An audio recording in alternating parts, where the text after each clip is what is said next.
नमस्कार। बिस्तक देख रहे हैं आप। मैं आपका सौरभ दीक्षित। भारत और अमेरिका की ट्रेड डील का ऐलान हो गया है। इसका बहुत समय से इंतजार किया जा रहा था। अब जो है भारत और अमेरिका ने इस कर अंतरिम व्यापार समझौते का फ्रेमवर्क जारी किया है और इसके तहत जो भारतीय सामान है उन पर अमेरिका का टैक्स जो है वो 50% से घटकर 18% कर दिया गया है और रूस से जो तेल खरीदने को लेकर भारत पर 25% एक्स्ट्रा टैरिफ लगा था वो भी हटा लिया गया है। अब बहुत सारे सवाल हैं कि ये ट्रेड डील कैसी है, आगे क्या कुछ होना है। इन पर बात करने के हमारे साथ आज बहुत ही खास मेहमान मौजूद हैं, जाने माने अर्थशास्त्री शरद कोहली सर। शरद सर, बहुत बहुत स्वागत है आपका बिस्तक पर। नमस्कार। थैंक यू आपको और बिस्टक के सभी फॉलोअर्स व्यूअर्स को मेरा अभिनंदन। सर, बहुत इंतजार था सबको और कहा जा रहा था एक अहम ट्रिगर साबित होगी भारत अमेरिका की ट्रेड डील शेयर बाजार के लिए भी। अब जब ये ट्रेड डील का अनाउंस हुआ है तो दो तरीके की बातें चल रही हैं। कुछ लोग कह रहे हैं ये ट्रेड डील बहुत अच्छी है जो सोशल मीडिया पर चल रहा है, और कुछ कह रहे हैं नहीं, अच्छी नहीं है। आप सर इस ट्रेड डील को कैसे देख रहे हैं? आपका क्या व्यू है इस पर? देखिए, ट्रेड डील जब भी कोई होती है तो नेचुरल बात है, हम अपने चश्मे से देखते हैं कि हमारे लिए ही हुई है शायद। पर जी हम ये भूल जाते हैं कि अमेरिका के लिए भी हुई है। वो भी तो अपना चाहते हैं। ये गिव एंड टेक होता है। जी जी ये जी। ये वन साइडेड नहीं होता है। पहली बात तो कोई भी ट्रेड डील वन साइडेड तो दोनों ही ठीक है। मैं समझता हूँ जी आपने जो दोनों मत व्यक्त किए कि एक कह रहे हैं कि अच्छी है और जी दूसरे कह रहे हैं, तो जब आप इसको अमेरिका के पक्ष से देखते हैं तो उनको अच्छी नहीं लगती। जैसे अमेरिका ने कहा कि आप रशिया का ऑयल खरीदना बंद कर देंगे। जी जी अब आज हम जब बात कर रहे हैं तो करीब 17 से 21% ऑयल आज भी हम रशिया से ले रहे हैं। रशिया से हमारे बहुत जी पुराने संबंध हैं। जी इतने पुराने हैं कि राज कपूर की फिल्में वहां देखी जाती थी, आवारा हूँ सड़क पे गाया जाता था। तो रशिया से हमारे बहुत ही मैच्योर संबंध है और बहुत ही गहरे संबंध हैं। जी तो ऐसे में क्या Bharat all of a sudden वहां से आते हुए टैंकरों को कह देगा भैया वापस जाओ? आज से तो घोषणा हो गई हमारे इंटरिम फ्रेमवर्क की। ऐसा मुझे नहीं लगता होने वाला है। दूसरा, जैसे उन्होंने कहा कि $500 बिलियन भारत वहां से इंपोर्ट करेगा, तो $500 बिलियन अभी जो हमारा इंपोर्ट है अमेरिका से वो करीब $40-45 बिलियन के जी आसपास जी का है। तो अगर $500 बिलियन को मैं 5 साल में भी स्प्रेड करूं, 4 साल में, तो जी करीब करीब 120-125 बिलियन डॉलर का इंपोर्ट होता है। तो हमारा तो टोटली इंपोर्ट, आपको नंबर्स पता है, 700-800 बिलियन डॉलर के आसपास का या उससे थोड़ा जी जी फालतू है। तो इतना हम अमेरिका से क्या इंपोर्ट करेंगे? क्या हम सारी एनर्जी, हाँ, अगर भारत सारी एनर्जी इंपोर्ट करनी शुरू कर दे तो हो सकता है, पर ऐसा होगा नहीं होगा। मिडिल ईस्ट से भी लेते हैं। दूसरा, अमेरिका का जो ऑयल है और वेनेजुएला का ऑयल है वो स्वीट क्रूड नहीं, दो तरीके के स्वीट होते हैं। एक ब्रेंट होता है, एक WTI होता है। ब्रेंट क्रूड जो होता है वो स्वीट होता है, उसको रिफाइन करना आसान होता है, सॉफ्ट होता है जी और उसकी आउटपुट भी ज्यादा होती है। जो अमेरिका में निकलता है उसको WTI कहते हैं, वेस्टर्न टेक्सास इंटरमीडिएट। जी तो वेनेजुएला का जो ऑयल है वो उस कैटेगरी का है। वो हार्ड है, उसको रिफाइन करना कठिन है, उसकी आउटपुट भी कम होती है। तो क्या हम सारा वो वाला ऑयल लेना शुरू कर देंगे अमेरिका से, वेनेजुएला से? ये अभी जब पीयूष गोयल साहब से प्रेस कॉन्फ्रेंस पूछा गया, उन्होंने कहा ये MEA के ऊपर है कि MEA इस पे क्या निर्णय करता है, पेट्रोलियम मिनिस्ट्री क्या निर्णय करती है। तो जब लोग ये चीज देख रहे हैं तो उनको कुछ, बीच में सोयाबीन तेल का भी जिक्र आया, तो हम तो अभी तक कह रहे थे कि हम सोयाबीन वहां का जेनेटिकली मॉडिफाइड होता है, सोयाबीन वहां का कॉर्न जेनेटिकली मॉडिफाइड होता है, भारत में बैन है। तो क्या हम सोयाबीन तेल लेंगे? तो तेल तो एक कुकिंग मीडियम होता है, प्रोसेस हो जाता है। जी तो प्रोसेस होके वो उसका कोटा फिक्स कर दिया गया, जैसा कि बताया अभी मंत्री महोदय ने, कि उसका कोटा ऐसा नहीं कि हम अनलिमिटेड लेंगे। बाकी कृषि और डेयरी के इंटरेस्ट को पूरी तरह से प्रोटेक्ट किया गया है। हम वहाँ का एक सोरगम फॉडर होता है, उसको लेंगे। वो फॉडर नॉन वेजिटेरियन होता है, उसमें मीट नहीं होता होगा, तभी तभी उसका जिक्र इसमें आया। तो मुझे लग रहा है कि अभी देखिए, अभी जो स्टेटमेंट आई है वो अमेरिका की तरफ से आई है। ठीक जी है। जी अब मुझे लग रहा है ये इंटरिम फ्रेमवर्क है एक तरह से। जब जी मार्च के महीने में पूरी तरह से खुल के जब डिटेल सामने आएंगी, फाइनल डिटेल सामने आएंगी, तब बहुत स्पष्ट होगा। तो बहुत जल्दी कोई ओपिनियन बना लेना। और दूसरा, ट्रम्प साहब, क्या उनकी आदत क्या है, वो थोड़ा सा ही puts words in your mouth. जी वो क्या करते हैं, थोड़ी सब्जेक्टिव बात करते थे। भारत से अब $500 बिलियन हम हमसे लेगा, रशिया से तेल लेना बंद कर देगा।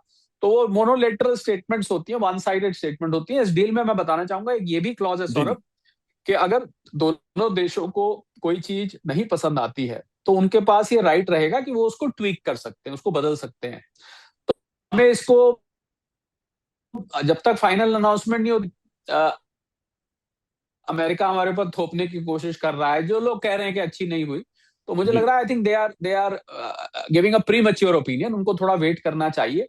और भारत का जो स्टैंड है वो क्लियर है। भारत ऐसे कोई कॉम्प्रोमाइज नहीं करने वाला है। भले ही ट्रम्प साहब जो है वो भाव में आके, इमोशंस में आके स्टेटमेंट दे दें, वन साइडेड स्टेटमेंट दे दें।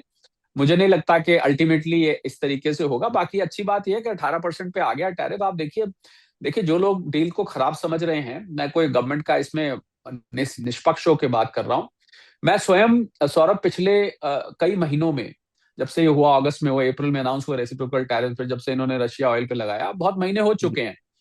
मुझे लगता है टेक्सटाइल में 12 तिरुपुर में जगह है, 12 लाख औरतें वहां पर, महिलाएं वहां पर अमेरिका के ब्रांड्स के लिए कपड़े बनाती थी, उनकी नौकरी पे खतरा बन गया।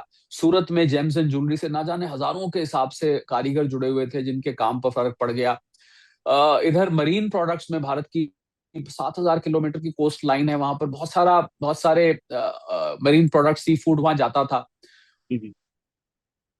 उनके काम पे फर्क पड़ गया। तो मुझे लगता है हमें इसको एक ही चश्मे से नहीं देखना चाहिए, खाली हम राजनीति इसमें करें कि हमने ये क्यों कॉम्प्रोमाइज करें। और मैं ये दोहराना चाहूंगा, जी कोई भी डील वन साइडेड नहीं होती है।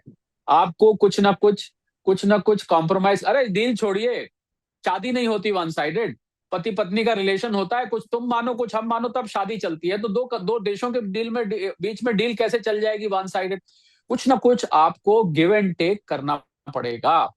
आप चाहते हैं अपने यहाँ के किसानों का हित चाहना, अपने यहाँ के एक्सपोर्टर्स, जितना एक्सपोर्ट, मुझे लग रहा है जो लोग डील को खराब मान रहे हैं ना, जी। वो उन एक्सपोर्टर्स से जाके मिलें, उनके यहाँ काम करने वाले लोगों से मिले जिनकी नौकरी पे बनाई थी, और कई दशकों से अमेरिका से हमारा बिजनेस चलता था। जी हाँ जी। ये कोई आज का थोड़ी ना है। जी डेडिकेटेड फैक्ट्रीज मैं जानता हूं, मेरे साथ चले, मैं दिखाऊंगा, जो खाली अमेरिका के लिए काम करती थी। सोचिए, उनका 100 रुपए का सामान, 103 रुपए का सामान जब 150 रुपए का हो गया, तो कौन खरीदेगा वहां पर जाके? कोई जी। नहीं खरीदेगा उस सामान को।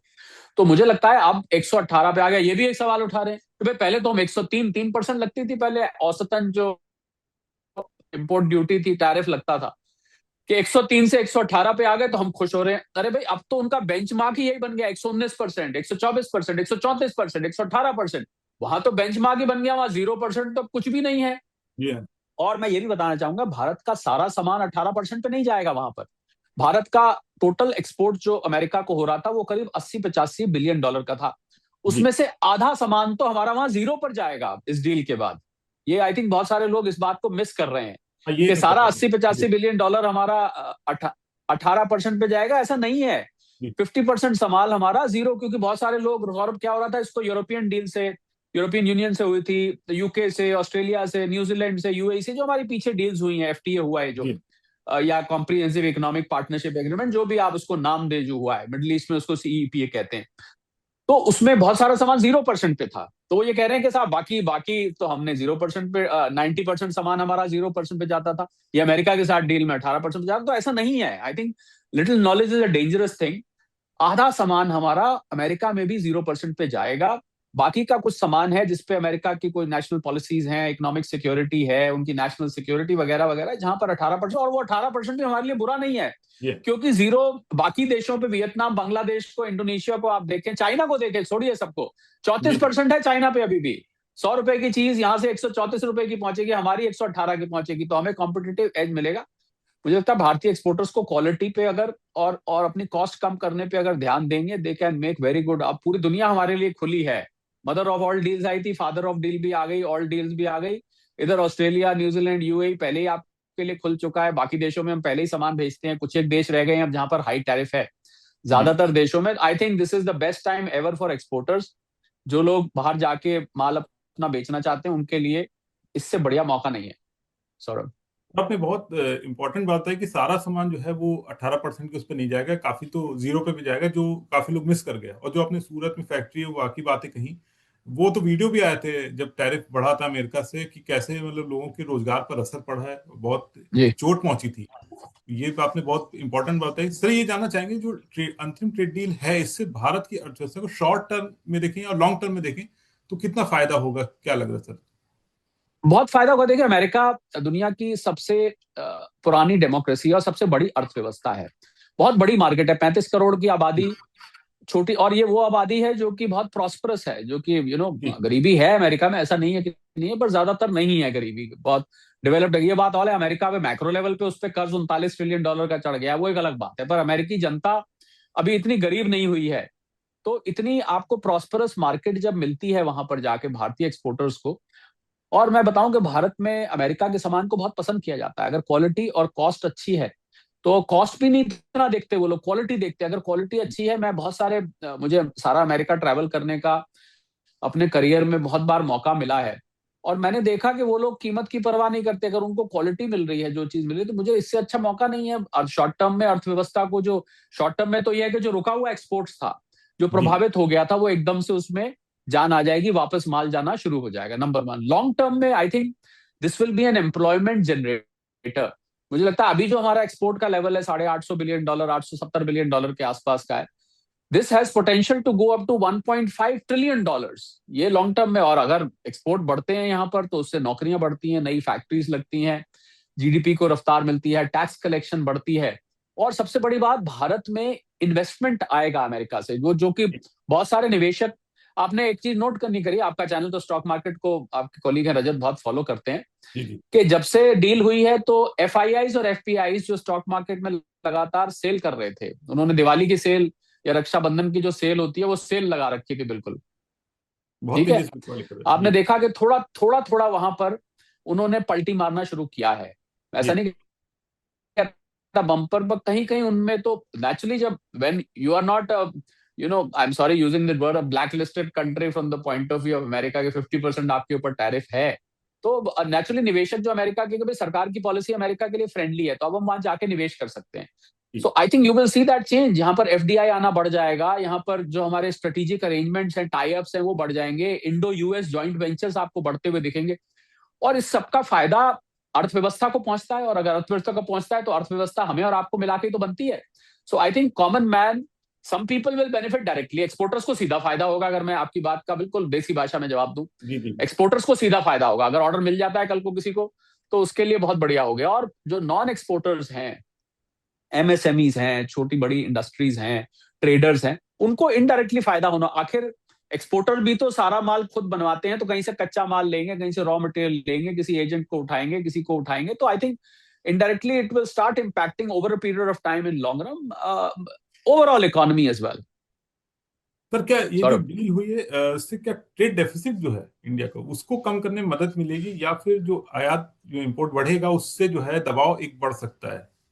मुझे लगता है, देखिए ये बहुत अच्छा सवाल है, कि कितना इंपोर्ट अमेरिका यहाँ कर पाएगा। आपने वॉशिंगटन एप्पल्स देखे हैं, आपने पिस्ताशियो देखे हैं, आपने कैलिफोर्निया के आमंड्स आते देखे हैं, जी आपने कुछ अमेरिका के इंजीनियरिंग पार्ट्स हैं, एनर्जी के हैं, न्यूक्लियर इक्विपमेंट्स है, बहुत सारी चीजें यहाँ से अमेरिका से 40, जैसे मैंने बताया, $40-45 बिलियन का हम लेते हैं, और $80-85 बिलियन का हम एक्सपोर्ट करते हैं। तो टोटल बायलेटरल ट्रेड हमारा लगभग $130 बिलियन के आसपास का, प्लस और माइनस 5-10 बिलियन इधर उधर होता रहता है, घटता बढ़ता रहता है।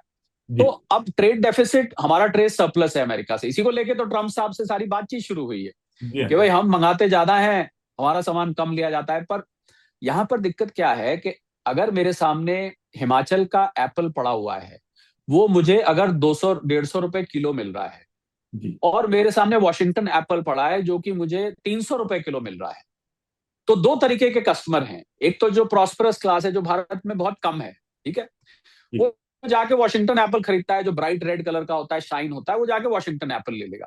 पर जो आम कंज्यूमर है, क्योंकि अमेरिका में कॉस्ट ऑफ प्रोडक्शन ज्यादा है, जी अमेरिका में यही तो दिक्कत है, वहां पर उनको यही तो शिकायत, कॉस्ट ऑफ प्रोडक्शन ज्यादा, वो चाह रहे थे फैक्ट्रियां यहाँ पर लग जाए रातों रात, तो जी। ये हो नहीं सकता, क्योंकि क्योंकि वहां कॉस्ट ऑफ प्रोडक्शन अमेरिका में, हमने सर्वे किया था जब ये टैरिफ लगे थे, $2.25 करोड़ प्रति एकड़ ऑन एन एवरेज अमेरिका में लैंड है, जी $40 प्रति घंटा वहां पर स्किल्ड लेबर है।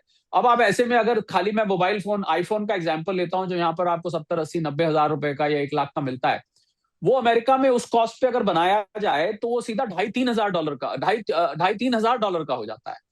तो America at this point I think has left manufacturing far behind. तो अगर उसका सामान यहाँ आता भी है, सौरभ, मार्केट फोर्सेस काम जी। करते हैं। देखिए, जबरदस्ती किसी डील में कोई सामान नहीं आ सकता, अगर सामान की डिमांड होगी तभी आएगा, ये तो आप मानते हैं। ये अगर तो है, ये तो मुझे यहाँ पर अमेरिका की कोई चीज चाहिए, तभी मैं मंगाऊंगा, और मुझे पता है उसकी है। कीमत क्या है, तभी मैं उसको लूंगा।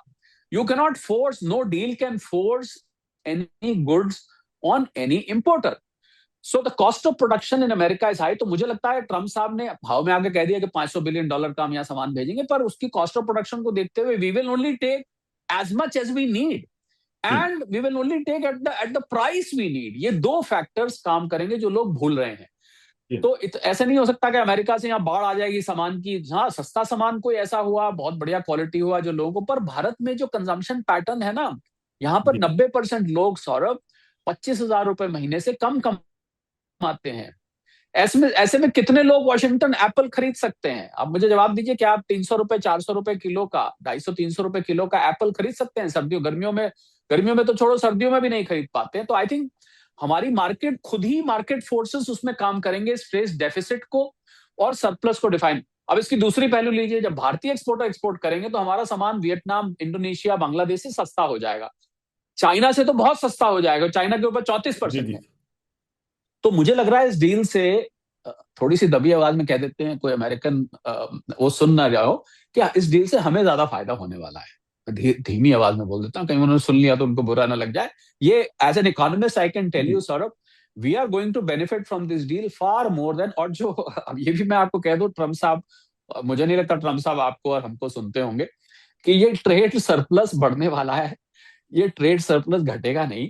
ये मेरी अपनी एनालिसिस है। हम अभी एक फोटो आपके लिए, कोई भी स्टेटमेंट हम दे दें, पर भारतीय सामान की अमेरिका में ज्यादा डिमांड होने वाली है, अमेरिकन सामान की भारत में डिमांड होगी, ऐसा नहीं है कि नहीं होगी। वो कह रहे हैं 0% टैरिफ पे आएगा, पर 0% टैरिफ पे करने के बाद भी सौरभ वहां का माल महंगा है।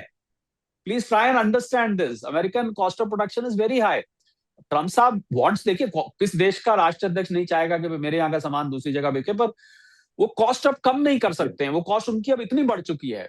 तो I think market forces will define, to answer your question, market forces will define surplus and deficit. Market forces तय करेंगे कि सरप्लस और डेफिसिट हमारा कितना रहेगा। मेरा अपना आकलन कहता है कि अभी भी ये ट्रेड सरप्लस रहेगा, ये डेफिसिट नहीं होने वाला। ट्रम्प साहब का मूड उसको देख देख के बिगड़ेगा, आगे जाके नहीं बिगड़ेगा। हमने ट्रम्प मूड इंडेक्स बनाई हुई है ऑफिस में, उसको मॉनिटर करते हैं, वो इंडेक्स कहाँ जाएगी, ट्रम्प मूड इंडेक्स, TMI हम उसको कहते हैं।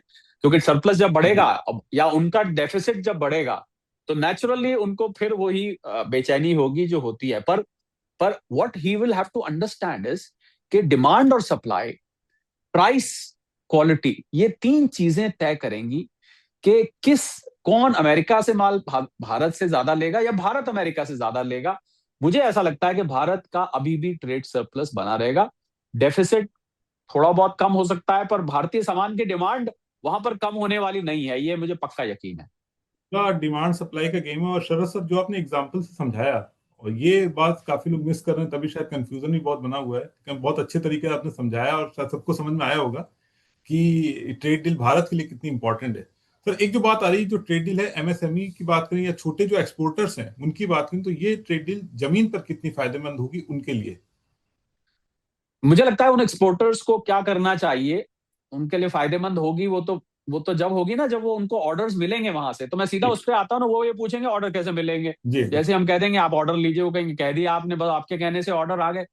आई think they should start participating in all exhibitions and fairs in America. जितने भी अमेरिका में फेयर्स लग रहे हैं, एग्जीबिशन लग रहे हैं, फौरन उन छोटे एक्सपोर्टर्स को कुछ अपना वर्किंग कैपिटल इस काम के लिए निकाल के वहां पर अपने प्रोडक्ट्स को ले जाके डिस्प्ले करना चाहिए, मार्केट ढूंढनी चाहिए, वहां की कॉन्फ्रेंसेस में, वहां के उस ट्रेड रिलेटेड जो कॉन्फ्रेंसेस, सिंपोजियम है, उसमें पार्टिसिपेट करना चाहिए।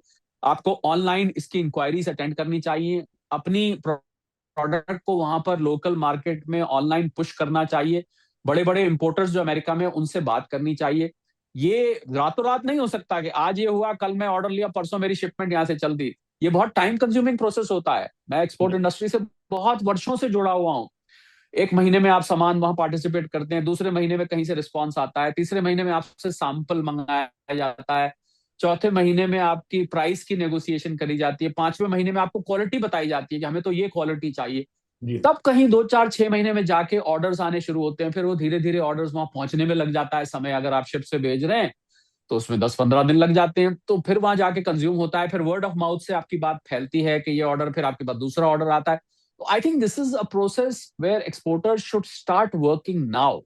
एक्सपोर्टर्स को आज ही काम करना शुरू कर देना चाहिए। बातें करना, हम खाली आप बात का एक्सपोर्टर्स के लिए बहुत बढ़िया है, आई थिंक ये बहुत स्टेप बाय स्टेप प्रोसेस है। अमेरिकन क्वालिटी को लेके बहुत पर्टिकुलर हैं, सैंपल्स जाते हैं, फिर उसमें कुछ सजेशंस दिए जाते हैं, तब जाके कहीं रेगुलर तिरुपुर जैसी 12 लाख महिलाओं की फैक्ट्री सेटअप की जाती है, सालों लग जाते हैं। तो I think but I think the platform has been laid. एक जो उसके लिए जो एक भूमि बनानी थी वो बन चुकी है। I think exporters should immediately start exploring American market. अगर आप देर कर देंगे ना, तो कोई आपकी मार्केट को ले जाएगा, क्योंकि अल्टीमेटली डिमांड। और हमें यह भी नहीं भूलना चाहिए सौरभ, एक मैं इकोनॉमी से रिलेटेड बात कर रहा हूं, कि अमेरिकन मार्केट में स्लो डाउन भी है इस टाइम, कंज्यूमर स्पेंडिंग लो है, जॉब्स कम निकल रहे हैं, इन्वेस्टमेंट आ नहीं रहा है। तो ये नहीं कि आपके वहां पर कोई बम्पर ऑर्डर्स आपको एकदम से मिल जाएंगे, तो इसलिए आपको थोड़ी सी मेहनत मशक्कत ज्यादा करनी पड़ेगी। So therefore I think if you miss this बस, जो लोग हमको और आपको सुन रहे हैं अगर एक्सपोर्टर्स हैं, आपको तुरंत फौरन आपको उसके लिए एफर्ट शुरू कर देने चाहिए before it is too late. वो जो वहां की सीमित डिमांड है, वहां की जो लिमिटेड डिमांड है आपके प्रोडक्ट की, कहीं कोई और ना ले जाए सौरभ।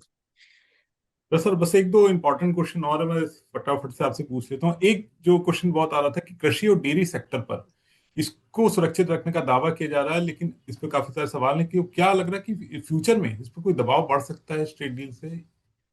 कोई दबाव नहीं इसमें, कोई अगर अगर इस पे स्वीकार हमें दबाव करना होता सौरभ, तो जी। इतने महीने क्यों लगते? मेरा ये सवाल है उन लोगों से। फिर तो हम पहले ही राजी हो जाते। ले आओ जी। भैया अपना मीट वाला ऑर्डर ले आओ, अपना बटर, यहाँ पर जो बटर ऐसी भैंस में से निकला है जो कि नॉन वेज खाती है। जी। हम तो डेयरी में सेल्फ सफिशिएंट है, हम दुनिया के सबसे बड़ी डेयरी प्रोड्यूसर है, हमें चाहिए ही नहीं। हमें नहीं चाहिए बटर, घी, दूध, मिल्क, कुछ नहीं चाहिए हमें।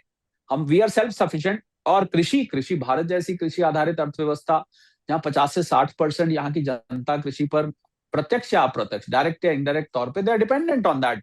We will not allow any kind of agriculture. Soybean तेल की बात है, अभी सवाल पूछा जा रहा था पीयूष गोयल जी से, वो एक कोटा फिक्स किया गया है, प्रोसेस आपकी मर्जी है, आप मत खरीदिए उसको, आप यहाँ वो भेज रहे हैं।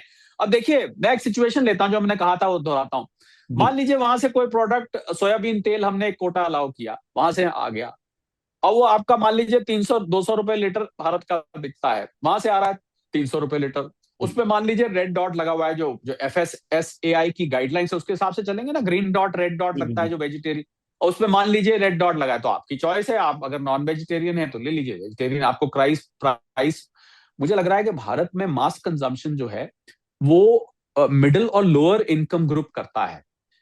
ये अमेरिकन सामान अगर उस मास कंजम्पशन को केटर कर पाएगा, तभी ट्रम्प साहब का सपना सरप्लस वहां से होने का पूरा हो पाएगा। भारत में mass consumption is done by rural and tier 4, tier 3, tier 2 cities. सिर्फ चंद लोग दिल्ली, मंगलुरु, बंबई में वो फैंसी शॉप्स जो होती हैं वहां जाके सामान खरीदते हैं, जहां 100 रुपए की चीज 500 की मिलती है, उस पे इंपोर्टेड ब्रांड की होती है। कितने लोग हैं? वो तो अब गिने चुने लोग हैं।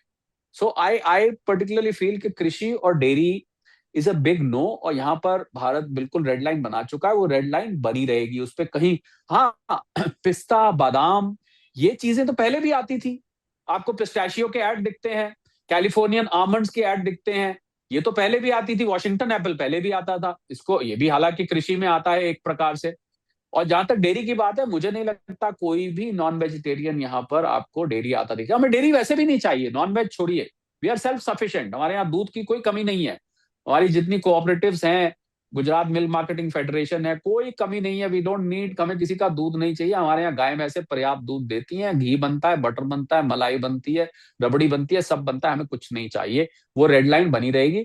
बार बार जब जब सरकार की तरफ से बार बार ये स्टेटमेंट आ रही है कि हम नहीं क्रॉस करेंगे, तो I think we should not try put words in their mouth.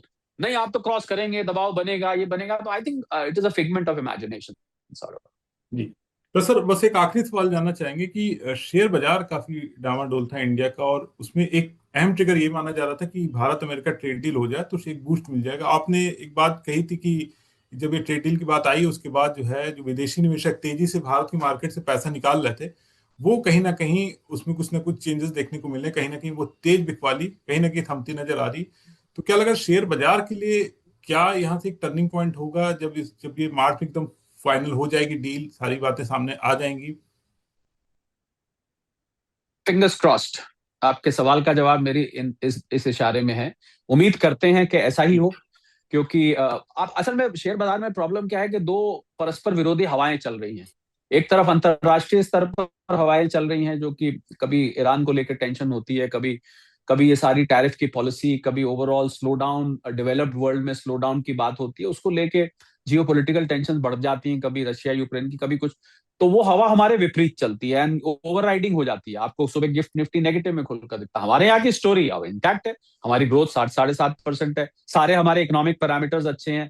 अब तो डील भी हो गई, पर आपने देखा पीछे भी जब डील की घोषणा हुई तो मार्केट ने एक दिन करा जी। सेलिब्रेट, पर अगले दिन जो था फिर सुस्त पड़ने लग गया।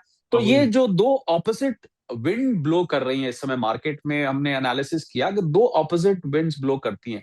जब एक हावी हो जाती है तो वो नीचे ले जाती है, जब दूसरी हावी होती है तो कुछ दिन ऊपर जाती है, फिर तेज हवा आ जाती है दूसरी तरफ से, वो उसको नीचे ले जाती है। I think this fight will continue. The world economic order and geopolitical order, Saurabh, is changing.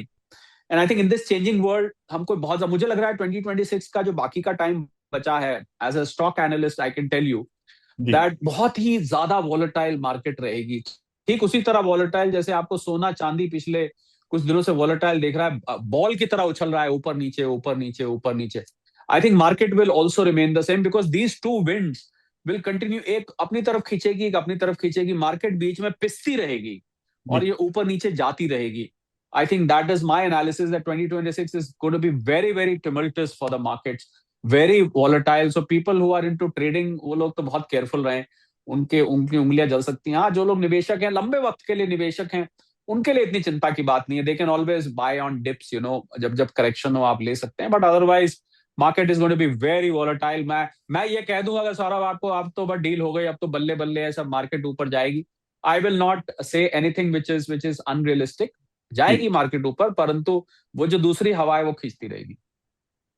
Bharat और अमेरिका ने अंतिम व्यापार समझौते का एक फ्रेमवर्क जारी कर दिया और बहुत सारे सवाल थे कि ये जो ट्रेड डील है ये भारत की इकोनॉमी के लिए कैसी है, शॉर्ट टर्म लॉन्ग टर्म में क्या होगा, एमएसएमई पे क्या असर पड़ेगा, और क्या ट्रेड डेफिसिट की बात थी वो कम होगा क्या होगा। और शरद सर ने बहुत अच्छे से एक्सप्लेन किया है। आपको शरद सर के साथ हमारी बातचीत कैसी लगी, और आपको कोई सवाल हो तो कमेंट बॉक्स में जरूर लिखिएगा। शरद सर आपने बहुत अच्छे से डिकोड किया और बहुत सारी ऐसी बातें बताई जो कंफ्यूजन जी। बना हुआ था, जो शायद लोगों को नहीं पता थी कि सारा सामान जो 18% पे नहीं जाएगा, 0% पे भी जाएगा। और जो आपने जी। एग्जाम्पल दिया कि वहां से जो सामान आएगा तो चॉइस है खरीदने ना खरीदने के बारे में, अगर वो सामान जी। सस्ता हुआ तभी डिमांड सप्लाई का जो गेम है। बहुत अच्छे से आपने एक्सप्लेन किया, और सर आपने विस्तक को अपना समय दिया, बहुत बहुत शुक्रिया sir. Thank you sir. My pleasure, thank you very much, thank you. Thank you sir.